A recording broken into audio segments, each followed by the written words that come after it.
écoutez, qui nous regardez. Bonjour Luc. Bonjour Mehdi. Nous continuons, nous poursuivons notre enquête. Pourquoi Jésus est-il venu? Luc, je te laisse toute la place. Jésus est venu nous réconcilier avec Dieu parce que le péché nous rend ennemis de Dieu. Déjà, le peuple d'Israël a mis Dieu en colère, et c'est l'Épître aux Hébreux qui nous le rappelle, chapitre 3, versets 9 à 11. Au jour de la tentation dans le désert, vos pères me tentèrent pour m'éprouver, et ils virent mes œuvres pendant 40 ans. Aussi, je fus irrité contre cette génération.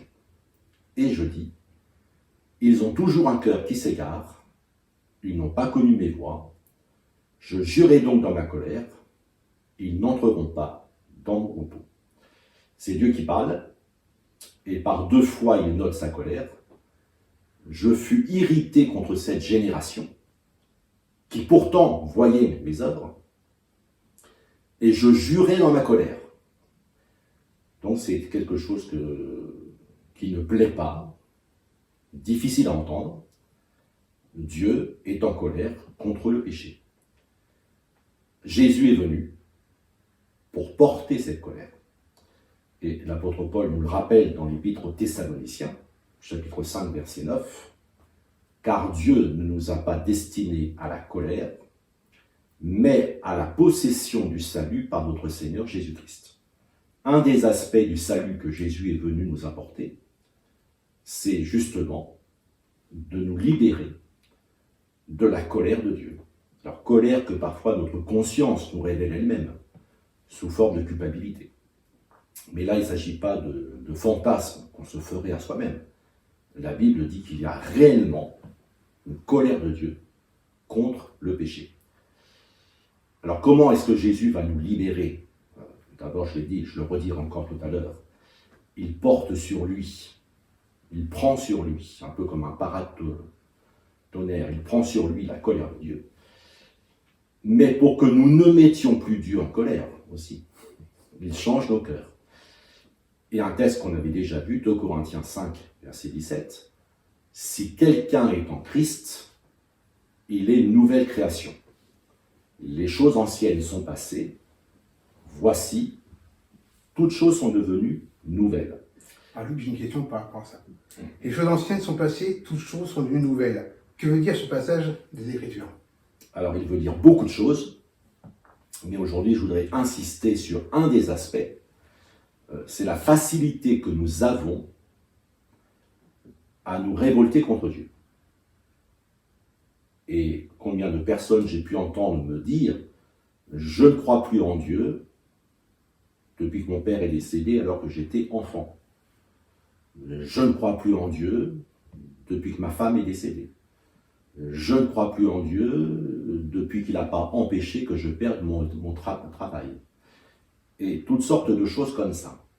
Il y a une facilité dans notre cœur, dès que quelque chose va mal, à tenter Dieu, à nous révolter contre Dieu. Et quand Paul écrit « les choses anciennes sont passées », c'est cette attitude-là qui est passée.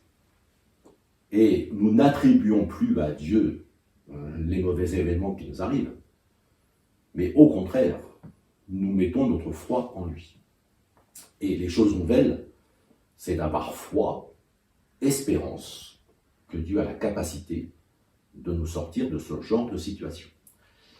Et même David, le grand roi David, celui dont la Bible dit, ou dont Dieu dit, « un homme selon mon cœur », même lui s'est laissé aller à la colère.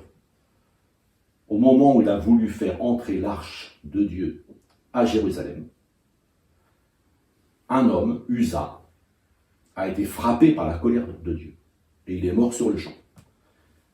Et dans 2 Samuel, chapitre 6, verset 8, on lit « David fut irrité de ce que l'Éternel avait frappé Uza d'un tel châtiment.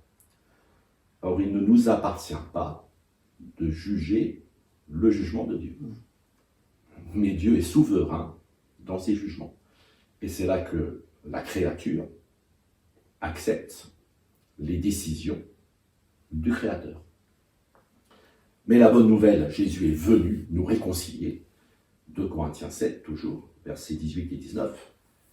Tout cela vient de Dieu, qui nous a réconciliés avec lui par Christ, et qui nous a donné le ministère de la réconciliation, car Dieu était en Christ, réconciliant le monde avec lui-même, en n'imputant pas aux hommes leurs offenses. Le ministère de la réconciliation, c'est-à-dire? Ah, tu me gênes là, c'est celui dont je ne voulais pas parler. Je le réserve pour une autre émission. Mais c'est vrai que Paul associe le fait d'être réconcilié au fait de porter soi-même la réconciliation. Et c'est vrai que quelqu'un qui est en paix avec Dieu est quelqu'un qui peut aider son prochain à entrer dans la paix avec Dieu. Mais aujourd'hui, ce qui est important, c'est ce que Jésus a fait. Il nous réconcilie avec Dieu. Et Dieu, par Jésus mourant sur la croix, réconcilie le monde avec lui-même. Donc ce n'est pas un seul individu, c'est le monde. Le monde est réconcilié avec Dieu par Jésus-Christ. D'accord.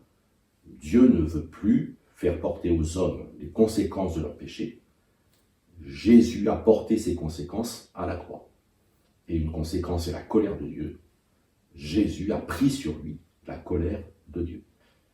Maintenant, c'est par la foi que l'on rentre dans cette réconciliation que Jésus a fait.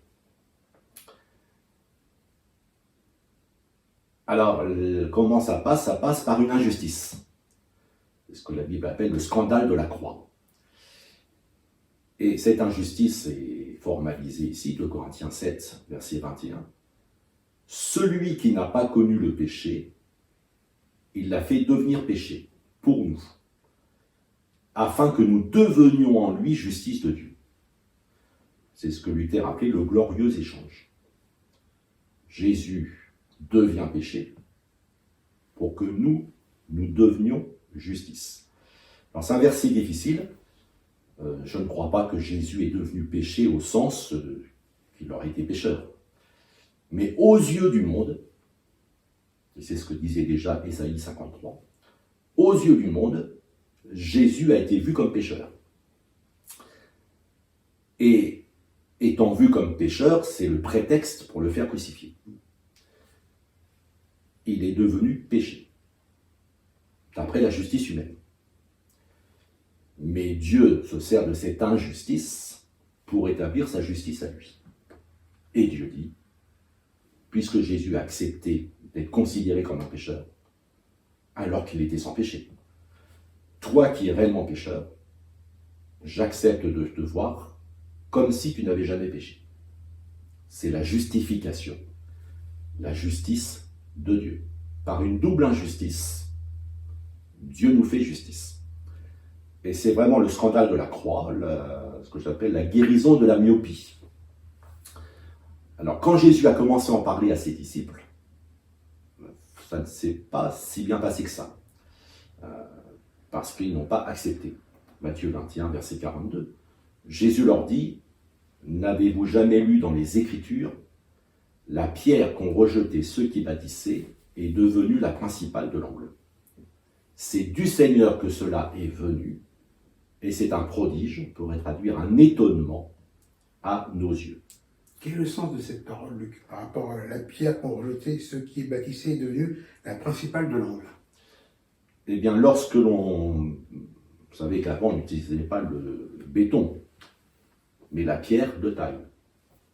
Et lorsque l'on faisait les fondations, on choisissait les pierres les plus solides. Et le chef de chantier devait choisir. Et spirituellement, ce que dit ce verset, c'est que le choix qu'ont fait les religieux, les chefs du chantier spirituel, quand ils ont vu Jésus, ils ont considéré que c'était une pierre qui valait rien. La pierre qu'ont rejetée ceux qui bâtissaient. D'accord.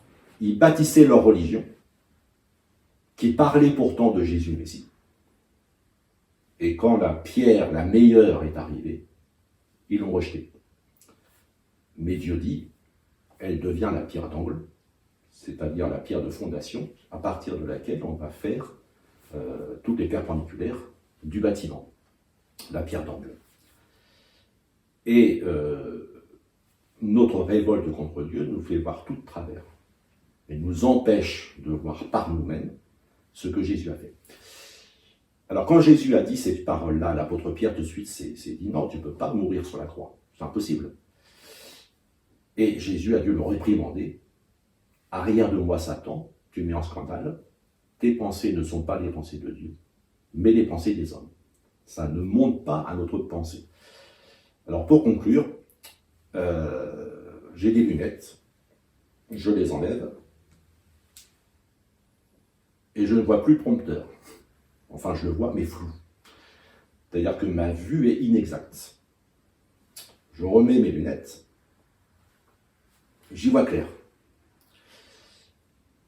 Mais si je donne les lunettes à quelqu'un qui voit bien, il va avoir trouble.